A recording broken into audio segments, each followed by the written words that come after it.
Business Growth Accelerator Invest in Africa has received a commitment of $1.69 million from the Mastercard Foundation's COVID-19 Recovery and Resilience Program to help 8,000 micro, small and medium-sized enterprises across Ghana, Senegal and Kenya.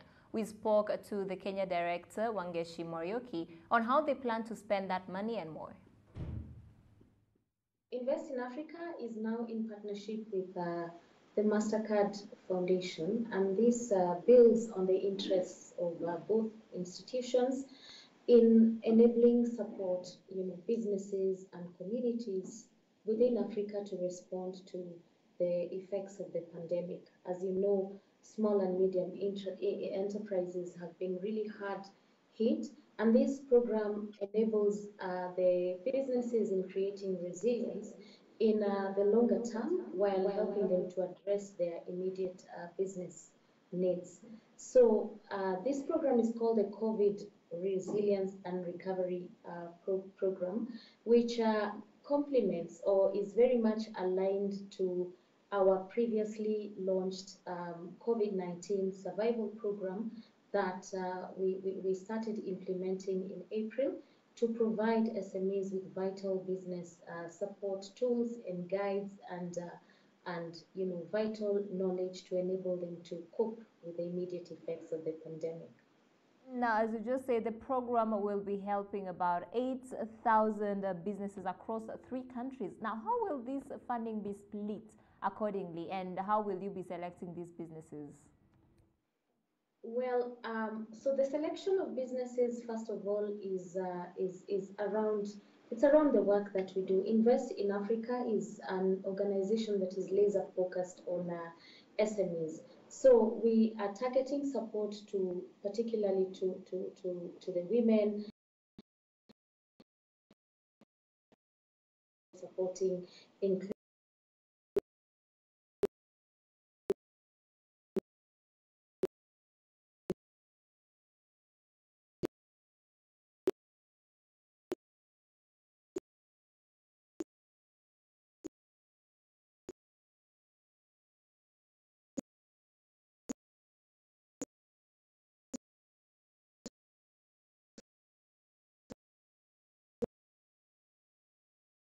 And providing them with business clinics. So we're just getting more support from Mastercard to help us to scale our support to reach more and more businesses. So as you know, we had already initiated our COVID-19 Survival Toolkit program, and in Kenya alone, we have managed to reach about 1,500 businesses. So this ultimately means that the support helps us to extend and scale our program more effectively, targeting the right groups, so the youth and the women. Yes, you just touched on the kind of support that you'll be giving, but I'm more curious to just understand one thing, because at a time like this, the infrastructure everything has been affected by COVID-19 during this time. And yes, SMEs need finances, but then also when you look at the side of customers, the buying behavior has also been affected.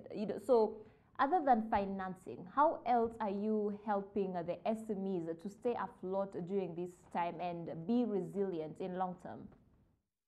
Yeah, so like I mentioned, the funds are allocated to enable us to catalyze the growth of these businesses. And the support that the small and medium enterprises need is high-touch support. So we will be providing business coaching sessions, and this is linking them to experts, knowledge experts, to address areas where they need targeted support to help their businesses. So financing is critical. Everyone right now needs money. That's why businesses are shutting down. So this business, or rather this program, enables them to grow their business capacity and to be able to meet the compliance requirements of the financial institutions. So we will be linking them to finance, but more critically also is that we are very keen on linking these SMEs to markets, to where the business is, to ready markets or to organizations that Invest in Africa does partner with, to provide the vital linkages and ensure that they can make money, which is what this is about. So the program is broken down into two phases. So the first phase is where we will be extending the survival COVID-19 survival toolkit to 8,500 SMEs, and then the second phase will intensify support to youth and women across the different markets and across sectors, particularly in manufacturing, in energy, in ICT, and in agribusiness through the financing and mentorship. Yeah, you've also touched that one of the ways we'll be doing this is through digital tools and through different conversations we've been having with different partners here on the continent. They say that internet is challenging, especially at this time when everyone is depending on it. And is this a challenge that you have been experiencing, and how are you planning to make smooth transactions throughout the online platforms?